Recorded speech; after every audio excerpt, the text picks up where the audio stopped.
Selamat datang kembali teman-teman di channel Motovlog Indonesia. Makasih masih setia menonton channel ini dan untuk video-video selanjutnya. Dan di depan saya sekarang sudah ada sebuah bebek super, yaitu Honda Supra GT-R 150. Emang sih bukan motor baru gitu kan ya. Jadi motornya tuh udah di launching di tahun 2019 atau 2020 gitu ya, diperkenalkannya. Ini yang versi facelift. Jadi sen belakangnya udah pada pisah, udah bukan yang model nyambung lagi gitu. Kemarin sih emang beberapa di komen tuh teman-teman ada yang ngasih saran untuk review motor bebek dong bang. Oke, motor bebek dan dia mintanya Supra GT-R 150. Kebetulan motornya ada bisa dipinjam dari AHM. Kalau gitu langsung aja akan saya ulas mengenai enak gak enaknya Supra GT-R 150 dan apakah masih layak dibeli di tahun 2023. Mari kita cari tahu.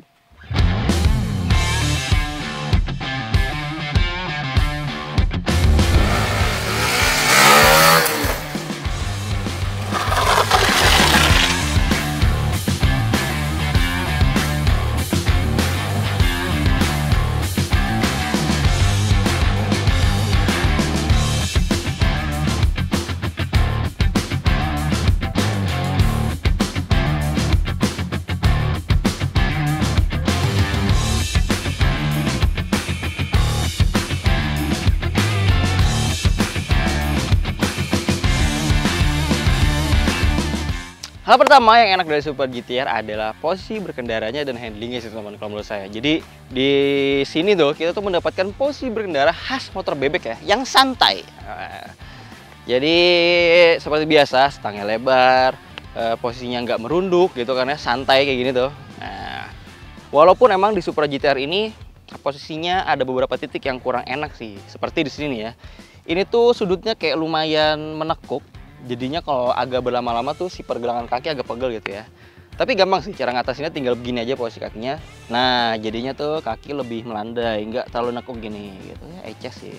Selebihnya enak banget ya sebenarnya, santai, nggak terlalu merunduk. Joknya juga lumayan tebel joknya, cuma emang si joknya ini lagi-lagi ciri khasnya Honda banget ya, dimana karakter busnya itu nggak terlalu empuk. Jadi posisi berkendara yang santai disuguhkan dengan kenyamanan yang sedikit berkurang gara-gara joknya sih. Jadi kalau untuk berkendara lama agak kerasa pedes pantatnya gitu. Tinggi joknya 780 mm. Dengan postur atau tinggi badan 170 cm seperti saya ini, rasanya sih nggak ada masalah. Apalagi joknya ramping, jadi nggak terlalu mengganjal paha ketika kaki turun nih ya. Tuh. Walaupun agak pas-pasan, cuma rasanya masih oke banget lah, ya nggak? Tuh, kalau dia agak ke belakang, maka kaki kita akan lebih jinjit teman-teman, karena emang posisi joknya tuh kayak meninggi gitu loh, menanjak gitu loh, makin ke depan makin rendah. Jadi untuk rata-rata postur orang Indonesia, rasanya Supra GT-R ini masih cocok sih. Kemudian di sisi handling, motor itu cocok banget buat karakter teman-teman yang suka dengan aura-aura sporty gitu ya. Artinya senang speeding, senang juga melahap tikungan-tikungan dengan cepat gitu ya. Karena apa? Motor ini tuh punya karakter suspensi yang cukup racing gitu, baik depan maupun belakang, terutama belakang sih ya. Jadi dia tuh cenderung stiff, makanya kalau untuk belok-belok gitu ya dia stabil banget. Kemudian juga kalau kita beloknya agresif gitu tuh juga stabil banget, motornya nggak ngelawan. Cuma nggak enaknya dia itu akan kerasa kurang nyaman ketika motor ini melewati jalur yang kurang rata gitu mungkin ya. Jadi hentakan di badan tuh kerasa banget. Cuma kalau untuk boncengan akan lebih better sih. Tapi ya kalau untuk sendiri, yang sering sendiri dengan bobot kurang lebih 60 kg akan merasa pegel pastinya ya. Agak terkoyak-koyak badannya ketika melewati jalan yang nggak rata. Seperti itu. Bobotnya itu cuma 119 kg teman-teman. Jadinya dengan bobot 119 kg itu untuk bermacet-macetan di jalan-jalan perkotaan itu nggak terlalu menguras tenaga pengendaranya. Artinya ketika merayap-merayap atau mau memposisikan dari posisi parkir gitu ya, itu tuh motor tuh masih kerasa ringan gitu. Jadi nggak butuh effort lebih ketika untuk memindahkan motor atau mengontrol motornya di kemacetan. Makanya untuk pemakaian sehari-hari sebenarnya masih oke banget sih motor ini.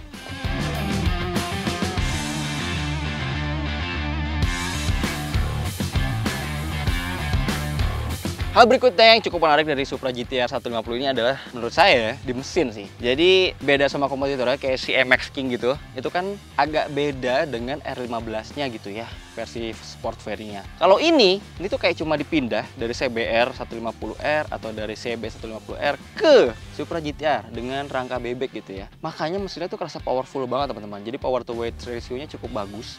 dengan klaim tenaga kalau nggak salah tuh 16,3 PS di 9.000 RPM dan torsinya tuh 14,2 Nm di sekitar 6.000 RPM. Ini rasanya udah cukup banget mesinnya, DOHC 4 katup berpendingin cairan ya kan, konfigurasi piston, diameternya dan panjang langkahnya tuh hampir square. Ya ini membuat karakter tenaganya cukup kerasa mulai dari putaran bawah sih kalau menurut saya. Jadi buat perkotaan, buat cruising atau mungkin buat jalan jauh pun cocok banget karena nggak akan khawatir kekurangan tenaga gitu ya ketika ingin menyalip atau melahap tanjakan. Itu tuh eces banget lah gitu kan.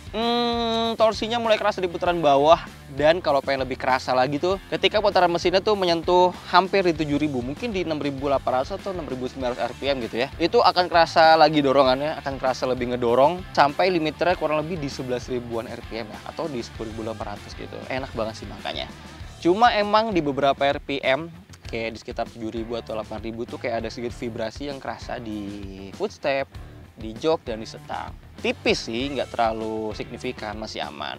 Kemudian suhu mesinnya juga adem-adem aja, nggak sampai membuat kaki panas gitu ya. Terus juga performanya juga cukup mumpuni. Saat kami tes, top speednya itu bisa mencapai 133 km per jam di speedometer ya. Nah, untuk hasil pengetesan lengkapnya menggunakan Reslogic kalian bisa lihat di tabel berikut ini.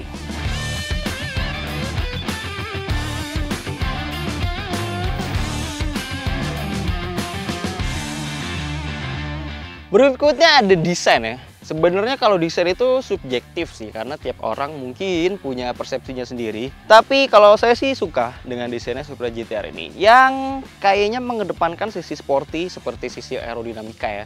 Jadi nggak heran bodi-bodi itu lancip gitu ya, di ujung-ujungnya itu tajam, terus juga tarikan garisnya ke belakang semua tuh.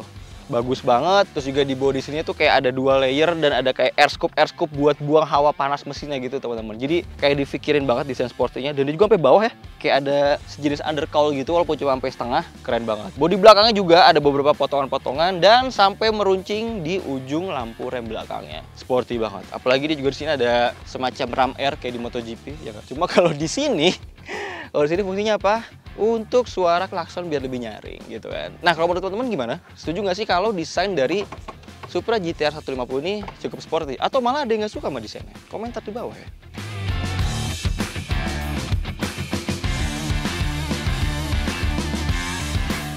Selanjutnya, teman-teman, yang cukup menarik dari motor ini adalah kalau dibandingin kompetitornya, jadi kapasitas tangki bensinnya atau tangki bahan bakar di Supra GTR ini sedikit lebih besar, yaitu 4,5 liter. Sedangkan seperti kompetitor terdekatnya itu Yamaha MX-5 150 itu kurang lebih cuma 4,2 atau 4,1 liter gitu. Jadi, yay, you win bro. Jadi sedikit lebih besar lah ya. Kemudian yang terbaiknya lagi dari motornya adalah harganya sedikit lebih murah kalau dibandingkan dengan kompetitor MX King ya. Jadi si Supra GTR ini harga terupdate-nya hari ini, bukan hari ini ya, maksudnya bulan-bulan ini tuh 25 juta 20 atau 30 ribu gitu untuk yang varian biasanya. Kemudian ini varian yang tertingginya, bedanya dia ada 3D emblem dan warnanya kayak matte gitu ya, atau doff ya. Ini tuh harganya 25 juta 250 ribu atau 280 ribu gitu. Kalian lihat aja harga di bawah ini. Jadi dengan harga segitu kalian bisa dapat motor bebek yang super ya, tenaganya super, handlingnya super racy gitu kan. Tapi jangan sampai situ. Kali ini kita akan ngobrolin tentang gak enaknya dari Supra GTR 150.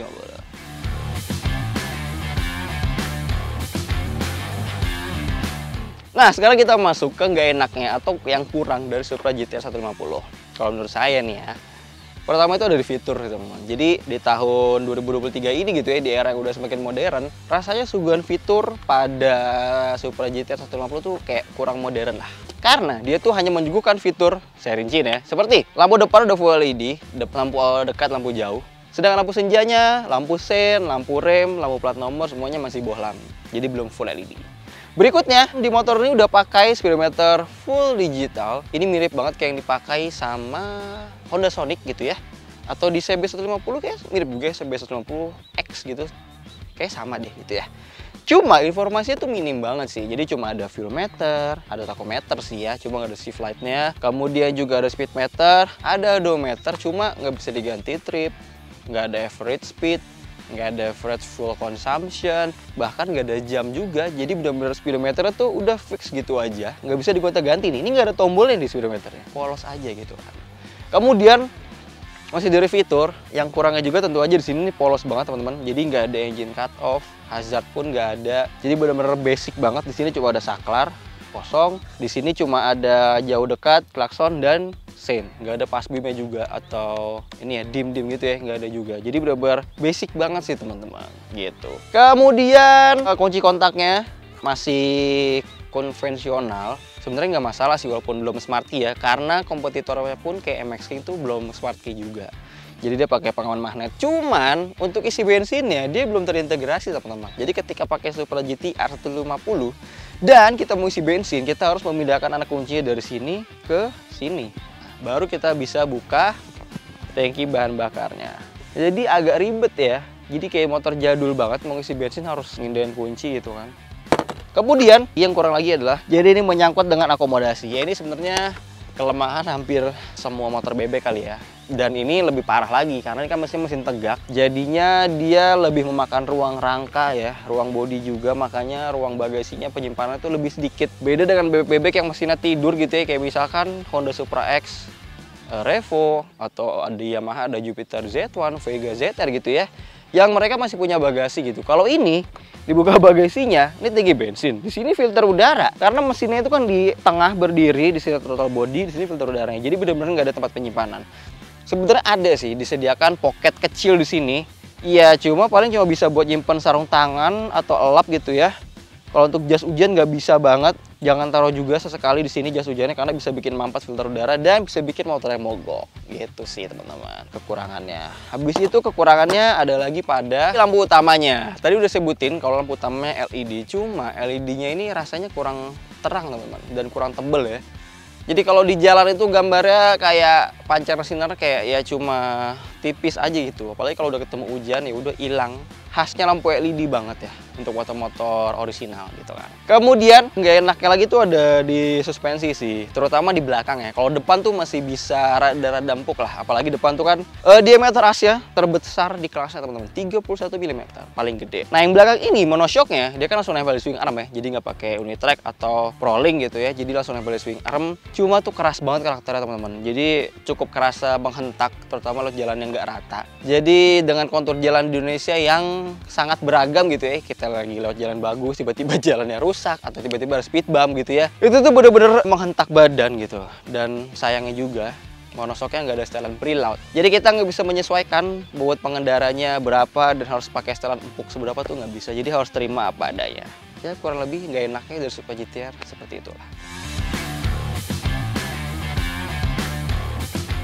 Jadi kurang lebih seperti itu teman-teman semua mengenai impresi kami enak gak enaknya Supra GTR. Dan teman-teman apakah masih layak dengan harga 25 jutaan untuk membeli Supra GTR? Kalau menurut saya sih layak-layak aja ya. Terlebih ketika mungkin teman-teman punya Matic yang mungkin udah 150 atau 160 cc, terus pengen nyoba motor manual cuma nggak mau pegel tapi dengan power yang berkecukupan. Ya mungkin bisa pilih ini salah satunya. Jadi powernya cukup overkill, riding posisinya masih tergolong nyaman, cuma emang nggak ada bagasi, fiturnya juga fitur modernnya masih minim lah. Jadi jangan lupa komentar di bawah, kita berdiskusi aja layak nggak layaknya, kemudian menurut teman-teman tanggapannya motor ini gimana, atau mungkin ada yang punya motor ini dan mau nambahin enak nggak enaknya soal Supra GTR 150. Kita diskusi di bawah. Kalau gitu makasih udah nonton.